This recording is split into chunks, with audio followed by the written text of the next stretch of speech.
I too welcome all of the parents and family members and friends of these students that we are honoring today. It always seems that Honors Day is sort of the beginning of the end of the semester, and certainly for these that are being honored that are seniors, it will seem that way because the remaining weeks will go very, very quickly. But Honors Day and this Honors Convocation is an important part of our academic life here. And our Honors Convocation speaker will ignite your imagination and challenge your perceptions of research. She's a modern-day time traveler who moves with ease in a world where big data and the humanities intersect. How does an idea evolve over time? How does the evolution of an idea change the course of history? Our Honors Convocation speaker, Dr. Joe Guldi, is a professor of history who oversees the digital humanities at Dedman College of the Humanities and Sciences. And she uses big data to examine these questions by applying algorithms and analysis to hundreds of years of human text. Each of you in your academic career and beyond will be affected by big data. Dr. Guldi is an example of how you might harness it in novel and illuminating ways.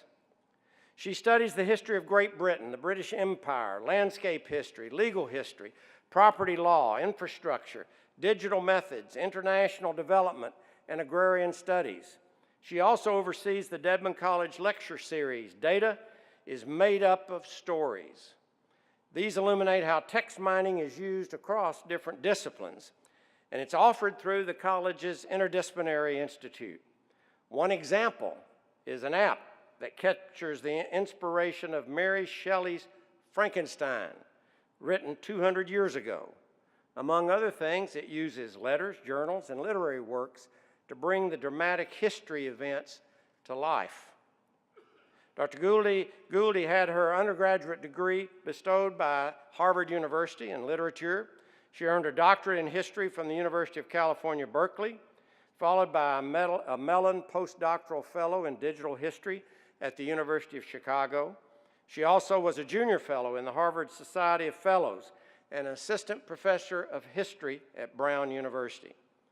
At SMU, we believe that kind of cross-disciplinary research and teaching, exemplified by Dr. Guldi and empowered by advanced computing, will define our new scholarly productivity as we move forward in our second century.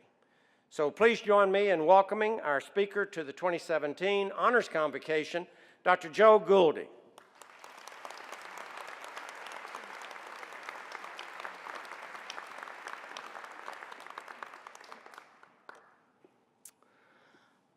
My theme today is comings and goings.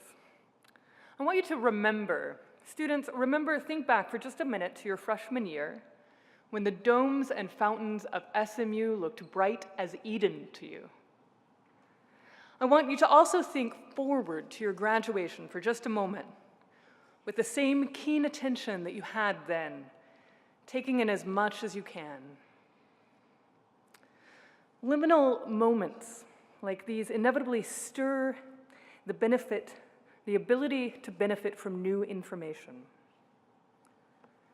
Someday soon, whether a few weeks or years from now, you'll be on your way down from the hilltop, bound for a more or less unknown future, whether it finds you mountaineering professional heights or embarking on a decade of semi-employed wandering of the earth. Will your departure stir your attention as much as your arrival did?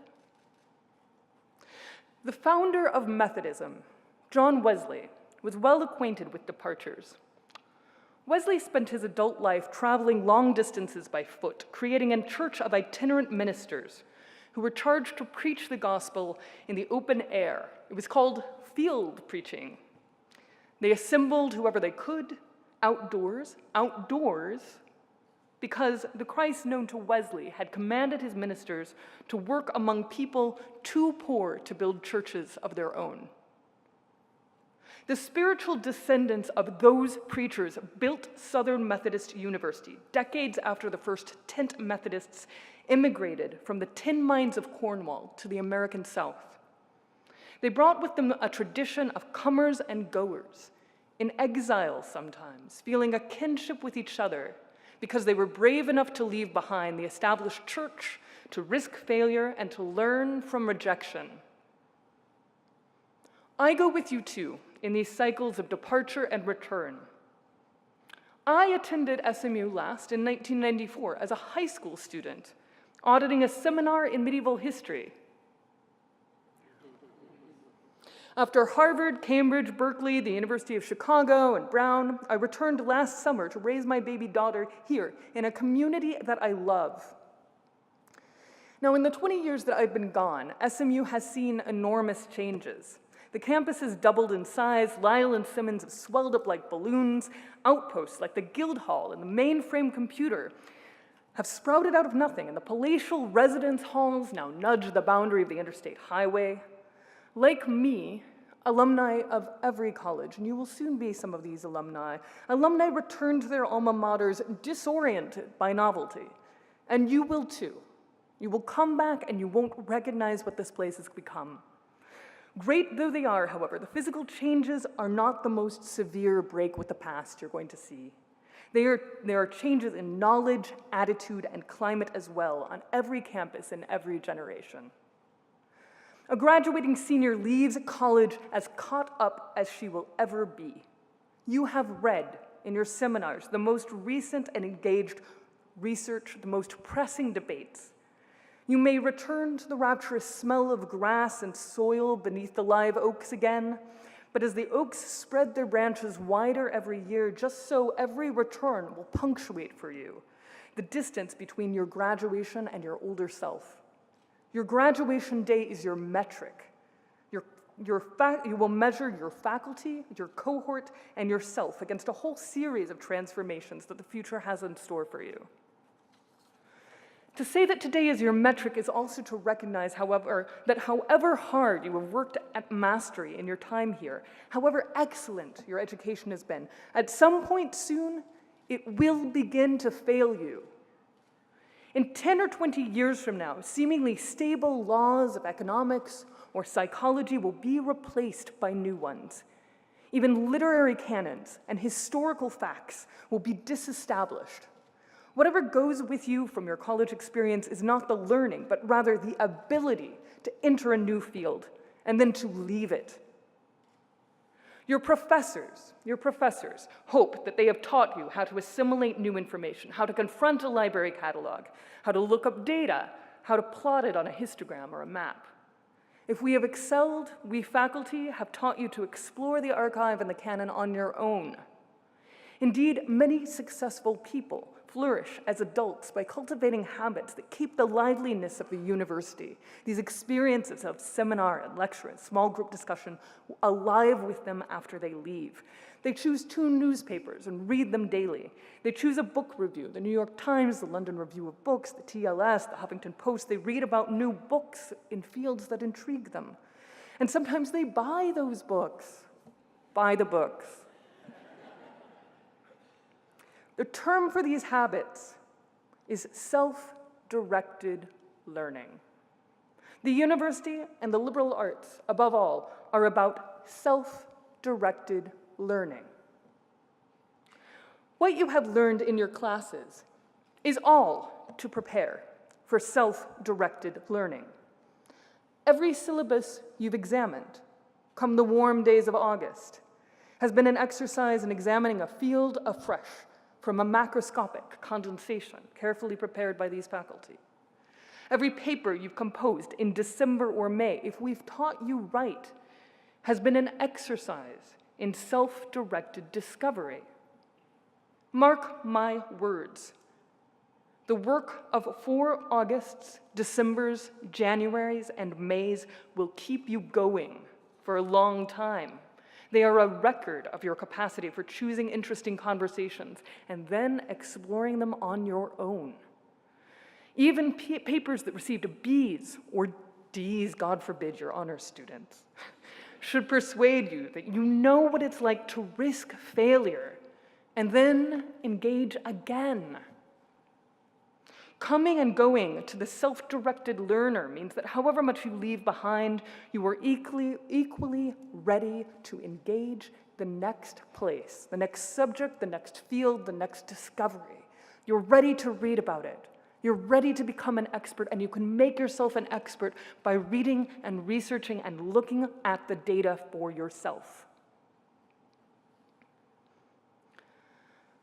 Now, if I can speak for a moment from personal experience about the importance of this perpetual engagement with new information, I now work in a field called the digital humanities that did not exist when I left for college.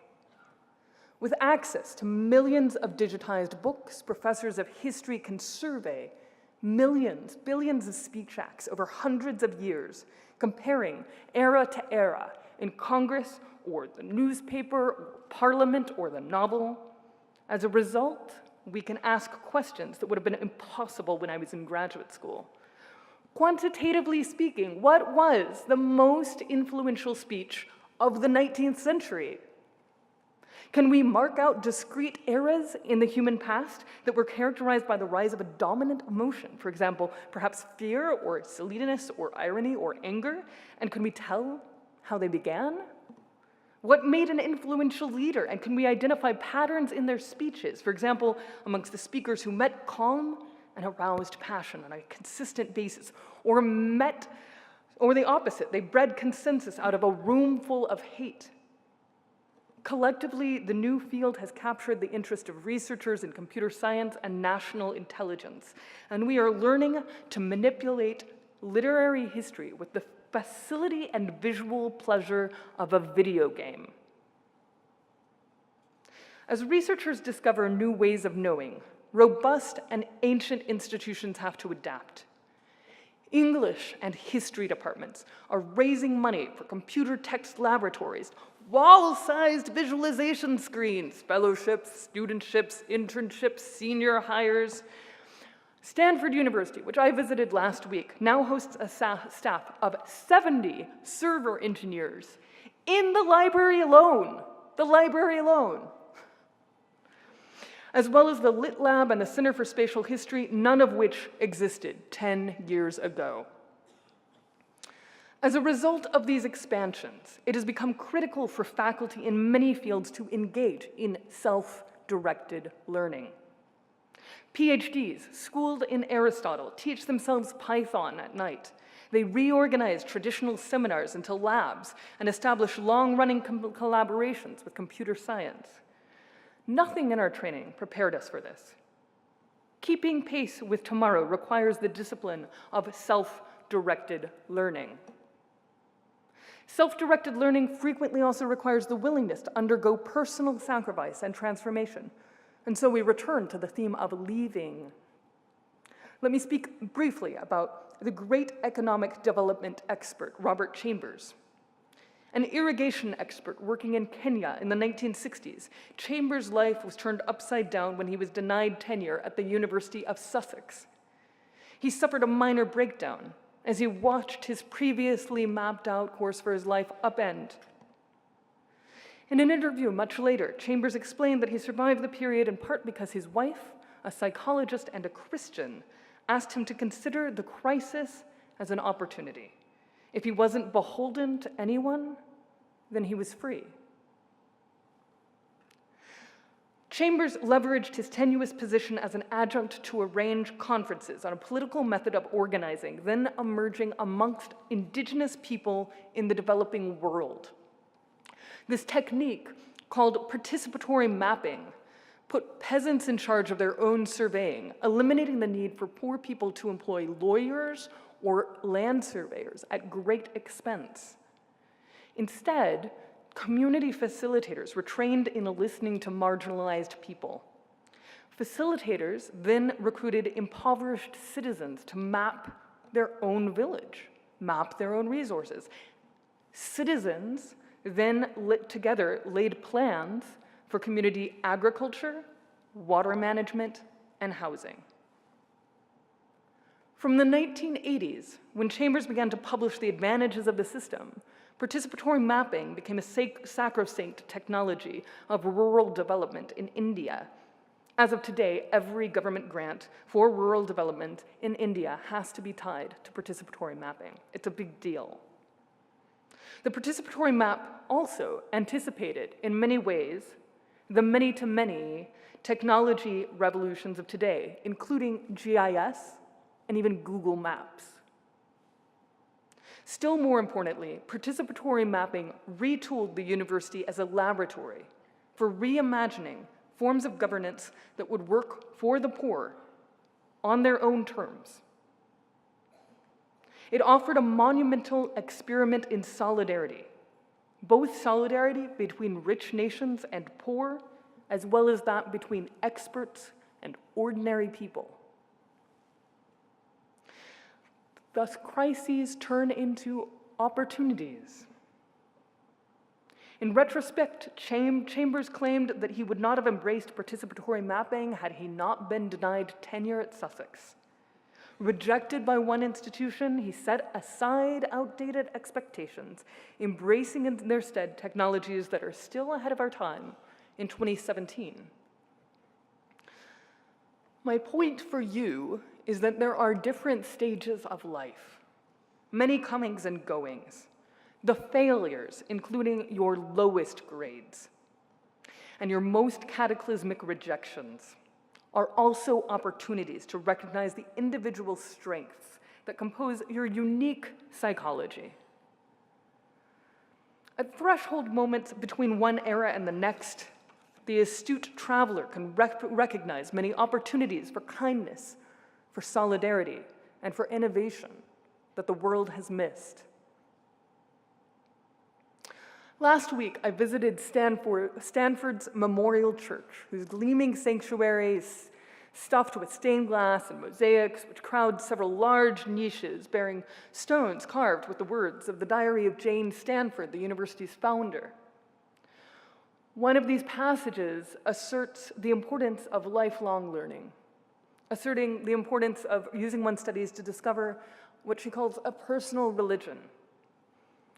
The passage comes aside another passage that warns against the consequences of not doing so. Listen to Jane. "There is no narrowing so deadly," she writes, "as the narrowing of man's horizon." Every one of us must forge a personal religion out of a departure from home, the failures behind us, the brief moments where success is recognized by others. We put our studies into practice when we depart into the unknown, when we discover or study something unknown. If Wesley or Chambers or Jane were here with you today, they would wish that for you.